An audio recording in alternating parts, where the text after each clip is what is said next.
estamos na região de Groningen, caminhamos a visitar diferentes lugares, caminhamos com desarrollando o conceito de Hydrogen Valley. Nós mira o parque de Molina de Viento, nós atende também de tour e plano que nós trabalhando de budget tanto e power plants quanto da região que não, planta que generar corrente, pois nós também interessados em generar waterstof, dus hidrogênio, de forma que nós usa o gás como combustível para auto, mas também para generar energia, generar eletricidade.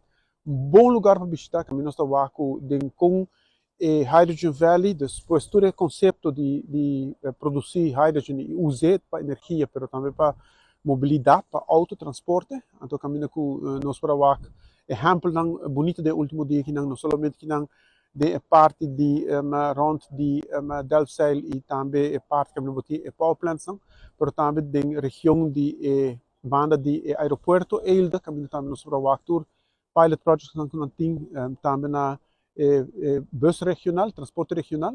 Hope impressionante o que nós realizando coisas que não passo a passo.